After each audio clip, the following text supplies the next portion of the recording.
आप कभी इस चीज़ को इमेजिन करके देखो, क्या हो अगर एक ऐसी वेबसाइट हो जहाँ पे सारी चीज़ें अवेलेबल, मतलब हर एक डिपार्टमेंट और हर एक गवर्नमेंट ऑर्गेनाइजेशन वहाँ पे अपना एक ईमेल आईडी बनाए और उसको यूज़ करे।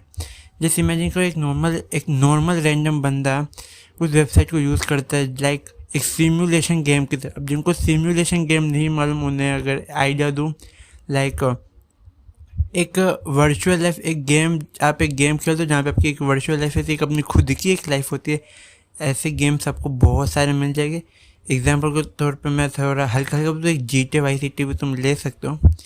एंड अगर क्या हो कि अगर कुछ रियल में अगर कुछ लाइक गवर्नमेंट रिलेटेड बॉन्ड हो, या फिर कुछ भी इमरजेंसी के कुछ भी सारी चीज़ें अगर उस वेबसाइट से अगर जुड़ी हो, पासवर्ड, सिक्योरिटी कीज, तो क्या हो सकता है। एंड इमेजिन करो अगर किसी दिन अगर वो हैक हो गया तो इन सारी चीज़ों पे असर पड़ेगा। और अभी तक कुछ समझ में नहीं आ रहा होगा, मैं इतने अच्छे से एक्सप्लेन नहीं कर पा रहा इस चीज़ को। तो हाँ, इसी तरह एक एनिमी मूवी बनी है, समर वॉर। तो चलो मैं हूँ एनिमी कोजो और इस मूवी का रिव्यू मैं शुरू करता हूँ। तो समर वॉर, तो बेसिकली समर वॉर है क्या। तो समर वॉर में हमें मुझे पता नहीं एक वेबसाइट है कि कौन सी वर्ल्ड है जो जापान ने मतलब इसको डेवलप किया है, द ओजे वर्ल्ड। अब ये ओजे वर्ल्ड में क्या, इसमें जो जितने भी कोई भी पर्सन रैंडमली एक अवतार बना सकते हैं, यहाँ पे वो आई थिंक यूज़ कर सकते हैं। वहाँ पे आप उस वेबसाइट पे आप गेम्स खेल सकते हो, उस वेबसाइट पे आप शॉपिंग कर सकते हो, अर्निंग कर सकते हो। इवन गवर्नमेंट की जो सिक्योरिटीज है उनकी ऑर्गेनाइजेशन वो भी कर सकते हो, लाइक फायर ब्रिगेड का डिपार्टमेंट उसके अंदर उसकी भी आईडी वहाँ पे बनी है, उन्होंने मतलब बनाई है, एक्सेट्रा एक्सेट्रा। वहाँ पे बहुत सी चीज़ें एंड लोग गेम्स खेलते हैं, मतलब सारी चीज़ें आप पीसी से बैठे बैठे आप एक वर्चुअल लाइफ आप जी सकते हो। आई थिंक मतलब ये आउटडोर लाइफ को ज़्यादा नहीं, मतलब एक इंडोर लाइफ तुम जी सकते हो। आई थिंक इंट्रोवर्ट टाइप जैसे लोगों के लिए बनी हुई है। तो मैं एनिमे की थोड़ी बहुत आपको स्टोरी बता देता हूँ, एनिमे क्या कहना चाहती है उसके बारे में भी मैं बताऊँगा। तो बेसिकली होता है कि हमारे इस एनिमे का जो मेन कैरेक्टर वो है केंजी कुन।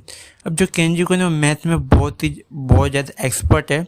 एंड दूसरी तरफ हमारी एक और फीमेल कैरेक्टर है नात्सुकी। अब नात्सुकी ये होती है कि वो केंजी को अपना फेक बॉयफ्रेंड बना के ले जाती है, अपने फैमिली के सामने रिप्रेजेंट करती है। एंड वो ये बताती है उसका फेक बॉयफ्रेंड एंड वो उससे प्यार करती है। एंड उसकी जो असल में जो ग्रैंड मदर है उनकी डेथ होने वाली है एंड उनकी तबीयत उतनी अच्छी नहीं है। एंड वो ये दिखा पाए कि उसने एक लड़के को चुन लिया है। एंड उसके बाद ये होता है कि वो जो फैमिली थी एक अच्छी खासी मतलब हाई लेवल की फैमिली, हर एक पढ़ा लिखा कोई ना कोई एक बड़ी फील्ड में तो है ही उस फैमिली का मेंबर, जहाँ पे हमें एक अच्छी जॉइंट फैमिली हमें देखने को मिलती है। अब एनिमी के अंदर हम देखते हैं कि जो केंजी कुन है वो ओजो को यूज़ करता है, जहाँ पे वो उसकी मैथ अच्छी है, जहाँ पे उसको एक मेल आता है जहाँ पे वो उसकी कोडिंग को सोल्व कर देता है। एंड उसके अंदर एक पजल का रिप्लाई वो दे देता है, जहाँ पे जैसे वो एक सॉल्यूशन पास करता है अगले दिन हमें ये देखने को मिलता है कि ओजो के अंदर बहुत से सारे अकाउंट असल में हैक हो रहे हैं, उनकी आईडी जा रही है, प्लस इनके गवर्नमेंट की भी वहाँ पे सिक्योरिटी एंड पासवर्ड तो है ही, जिसके कारण बहुत सी चीज़ें खतरे में आ जाती हैं। अभी तक शुरू में हमें हल्का हल्का लगता है कि छोटी मोटी बात है कि अकाउंट ही तो जा रहे, जहाँ पे इसका हमें अगला नतीजा हमें ये देखने को मिलता है कि इमरजेंसी चीज़ें जो लाइक फायर ब्रिगेड की अलार्म अपना बज रहे, जीपीएस को कंट्रोल किया जा रहा है, जीपीएस आपको गलत रास्ता बता रहा है, प्लस इमरजेंसी जो सिक्योरिटीज़ है जो हॉस्पिटल है वहाँ पे भी अलार्म बज रहे, ट्रैफिक हो रहा है, चीज़ें होती है, जिसके कारण हमें ये एनिमी एक मैसेज दे रही होती है कि जिसने भी ओजो को हैक कर लिया है पावरफुल हो, वो बहुत पावरफुल हो चुका है, क्योंकि उसके हाथ में सारी चीज़ें है शहर की, जापान की।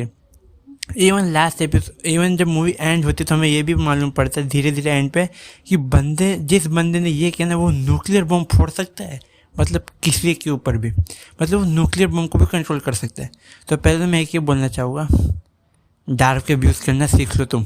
तो इसके बाद मैं एक ही चीज़ बोलना चाहूँगा कि एनिमी के अंदर एनिमी थोड़ी बहुत अच्छी है, एनिमी बुरी बिल्कुल नहीं है, बट हाँ मैं थोड़ा बहुत इससे डिसअपॉइंट हूँ। देखो इस एनिमी मूवी को देखने का जो मेरा रीज़न था वो ये था कि एनिमी अच्छे मूवी की लिस्ट में आती है एंड एनिमी मूवी के साथ बहुत सी अच्छी मूवीज़ है, बट एनिमी मुझे शुरू में अच्छी लगी थी जब शुरू में चल रही थी, पर जैसे ही एनिमी के अंदर उसकी जो ग्रैंड मदर की जब डेथ होती है तो कहीं ना कहीं चीज़ें मुझे ओवर ड्रामेटिक लग रही होती है कि हाँ कुछ चीज़ें ओवर ड्रामेटिक हो रही है।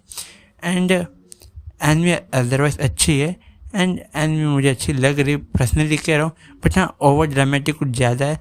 आई थिंक अब शायद मेरी एज हो रही है, मैं थोड़ा बड़ा हो रहा तो ये चीज़ें शायद मुझे उतनी ना जमे। ऐसा किड्स को लेके ज़्यादा अच्छे से आई थिंक एंटरटेन कर सकती है, क्योंकि उस हिसाब से भी मुझे लगता है उस हिसाब से भी थोड़ा बहुत किया गया है। बट इसका जो कॉन्सेप्ट है वो सिर्फ हम जैसे बड़ों को एंड टीनेजर्स को ही सिर्फ समझ में आएगा।